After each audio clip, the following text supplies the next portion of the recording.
Example number 14। Example number 14 हमारे पास है, an open metal bucket is in the shape of a frustum of a cone, comma, mounted on a hollow cylindrical base made of the same metallic sheet। अब ये कहा गया है कि एक हमारे पास हॉलो बकेट है जो कि ऊपर वाली साइड से तो एक फ्रस्टम से बनी है, फ्रस्टम ऑफ अ कोन से, और नीचे से ये वाला स्ट्रक्चर बना है एक सिलेंड्रिकल शेप में, और दोनों सेम ही मटेरियल से बनाए गए हैं जैसा कि इस फिगर में दिखाया गया है। इसके बाद ये कहा गया the diameter of the two circular ends of the bucket are 45 centimetre and 25 centimetre. तो जो ऊपर वाला एंड है उसका डायमीटर है 45 सेंटीमीटर और नीचे वाला एंड है उसका डायमीटर है 25 सेंटीमीटर। तो एक तरह से जो नीचे सिलेंड्रिकल शेप है इसका भी डायमीटर हो जाएगा 25 सेंटीमीटर। नेक्स्ट ये कहा गया the total vertical height of the bucket is 40 centimetre and that of cylindrical base is 6 centimetre. अब यहाँ पर ये कहा गया है कि टोटल बकेट की जो हाइट है वो है 40 सेंटीमीटर एंड सिलेंड्रिकल शेप जो यहाँ पर है उसकी हाइट है 6 सेंटीमीटर। तो हम यहाँ से कह सकते हैं कि जो हमारे पास फ्रस्टम है उसकी हाइट होगी 34 सेंटीमीटर, क्योंकि टोटल बकेट की हाइट है 40 सेंटीमीटर। इसमें से हम यहाँ पर इस सिलेंड्रिकल शेप की हाइट सब्ट्रैक्ट कर देंगे तो हमारी पूरी बकेट में से जो हाइट बचेगी वो होगी अब इस फ्रस्टम की हाइट, जो कि आएगी 34 सेंटीमीटर। नेक्स्ट इतनी इन्फॉर्मेशन के बाद हमसे ये कहा गया है कि एक्चुअली में हमसे पूछा गया है उस पर आ जाते हैं। Find the area of the metallic sheet used to make the bucket. अब ये कहा गया है कि इस बकेट को बनाने में जो एरिया यूज़ हुआ है मेटेलिक शीट का वो हमें बताना है। Next, where we do not take into account the handle of the bucket. अब हमें यहाँ पर ये मान लेना है कि इस बकेट में कोई हैंडल नहीं है, एक तरह से सिर्फ हमें यहाँ पर इस फ्रस्टम एंड इस सिलेंड्रिकल शेप का एरिया कैलकुलेट करना है और उन्हें ऐड कर देना है। तो हम बकेट का एरिया कैलकुलेट कर लेंगे कि बकेट कितने एरिया वाली मेटेलिक शीट से मिलके बनी है। नेक्स्ट लास्ट में ये कहा गया है also find the volume of the bucket. तो हमें बकेट की वॉल्यूम भी बतानी है एक तरह से कि उसके अंदर कितना पानी आ सकता है, वो हमें लास्ट में डिटरमाइन करना है। तो सबसे पहले हम एरिया पर ही आ जाते हैं। तो एरिया की अगर हम बात करेंगे तो यहाँ पर दो चीज़ों के तो हमें कर्व्ड सरफेस एरियाज ऐड करने हैं। इसके बाद सबसे पहले हम देख लेते हैं कि हम कर्व्ड सरफेस एरिया किस किस का ऐड करेंगे। यहाँ पर हम इस फ्रस्टम का कर्व्ड सरफेस एरिया इस सिलेंड्रिकल शेप के कर्व्ड सरफेस एरिया में ऐड करेंगे। नेक्स्ट, हमें यहाँ पर अगर इस बकेट में पानी रखना है, इसे हॉलो नहीं छोड़ना, तो यहाँ पर एक सर्कुलर शेप भी होगा जिसका एरिया अब हम इसके साथ साथ ऐड करेंगे, क्योंकि एक मेटेलिक शीट हमें इस बकेट के वहाँ पर भी लगानी होगी जहाँ पर ये फ्रस्टम और सिलेंड्रिकल शेप मिल रहे होंगे, ताकि ये बकेट हॉलो ना रहे, खाली ना रहे, ताकि इसमें पानी स्टोर करा जा सके।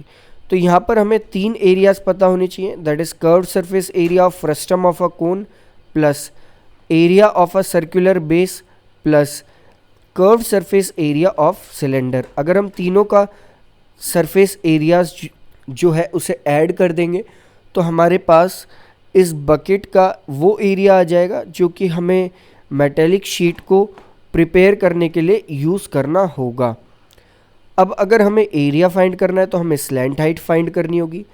अब स्लैंट हाइट किसकी फाइंड करनी होगी? यहाँ पर स्लैंट हाइट फाइंड करनी होगी फ्रस्टम ऑफ कोन की, और फ्रस्टम ऑफ कोन की जो स्लैंट हाइट होती है वो होती है L equals to √h² plus R1 minus R2 का होल स्क्वायर। R1 R2 हमें यहाँ पर पता है, H भी पता है, तो बस जस्ट हम वैल्यूज़ पुट कर देंगे तो हमारे पास आ जाएगा L equal 34 square plus 22.5 minus 12.5 का whole square whole under root, और जब हम इसे सॉल्व करेंगे तो हमारे पास आएगा 35.44 सेंटीमीटर्स। तो एक तरह से स्लैंट हाइट जो है हमारी वो आ जाएगी 35.44 सेंटीमीटर। इसके बाद हम इस स्लैंट हाइट का यूज़ करेंगे इस फ्रस्टम का कर्व सरफेस एरिया निकालने के लिए, that is frustum of a cone. तो हम लिख लेते हैं लाइक कर्व सरफेस एरिया एक फ्रस्टम का होता है pi L multiplied by R1 plus R2 plus हम यहाँ पर सर्कुलर बेस का एरिया करेंगे तो वो होगा नीचे वाला सर्कल, तो उसका एरिया आएगा पाई मल्टीप्लाइड बाय 12.5 सेंटीमीटर स्क्वायर। 12.5 यहाँ पर हमने क्यों लिया, क्योंकि उसका डायमीटर हमें क्वेश्चन में गिवन था जो था 25 सेंटीमीटर और उसका आधा होता है हमारा रेडियस जो कि है यहाँ पे 12.5 सेंटीमीटर। नेक्स्ट हम एक और चीज़ इसमें ऐड करेंगे, सिलेंड्रिकल स्ट्रक्चर का कर्व सरफेस एरिया जो कि होगा 2 पाई RH। अब हम इनकी वैल्यूज़ पुट कर लेते हैं तो हमारे पास आ जाएगा पाई मल्टीप्लाइड बाय 35.44 ब्रैकेट के अंदर 22.5 plus 12.5 plus pi multiplied by 12.5 का whole square plus 2 pi multiplied by 12.5 multiplied by 6। और जब हम इसे सॉल्व करेंगे सबसे पहले हम पाई को कॉमन ले लेंगे और फिर इसे सॉल्व करेंगे तो हमारे पास आएगा 22/7 multiplied bye 1240.4 plus 156.25 plus 150 centimetre square. Next जब हम इसे सॉल्व करेंगे तो हमारे पास आ जाएगा 4860.9 सेंटीमीटर स्क्वायर। तो ये उस मेटेलिक शीट का एरिया हो जाएगा जो हमें यूज़ करनी है इस फ्रस्टम को बनाने के लिए। नेक्स्ट हमें यहाँ पर इस फ्रस्टम का और वी कैन से इस बकेट का वॉल्यूम कैलकुलेट करना है कि इस बकेट की जो वॉल्यूम होगी वो क्या होगी। एक तरह से जो बकेट की वॉल्यूम होगी वो फ्रस्टम के ही वॉल्यूम होगी, क्योंकि हम नीचे जो सिलेंड्रिकल हॉलो जगह हमारे पास इस बकेट में है वहाँ पर पानी स्टोर नहीं करेंगे, हम जो वाटर स्टोर करेंगे वो इस फ्रस्टम के अंदर ही करेंगे। तो हमें सिर्फ यहाँ पर फ्रस्टम की वॉल्यूम कैलकुलेट करनी है और हमें पता है जो फ्रस्टम की वॉल्यूम होती है वो होती है 1/3 pi H multiplied by R1 square plus R2 square plus R1 multiplied by R2। हमें यहाँ पर हर चीज़ की वैल्यू पता है, लाइक हमें पाई की भी वैल्यू पता है, एच की भी वैल्यू पता है, R1 की भी वैल्यू पता है और R2 की भी वैल्यू पता है। तो सभी की वैल्यूज़ हम पुट कर देंगे तो हमारे पास आ जाएगा 22/7 मल्टीप्लाइड बाय 34/3 मल्टीप्लाइड बाय 22.5 का होल स्क्वायर प्लस 12.5 का whole square plus 22.5 multiplied by 12.5 centimetre cube. इसके बाद हम इसे लिख सकते हैं like 22/7 multiplied by 34/3 multiplied by 943.75 जो कि आएगा 33,615.48 सेंटीमीटर क्यूब।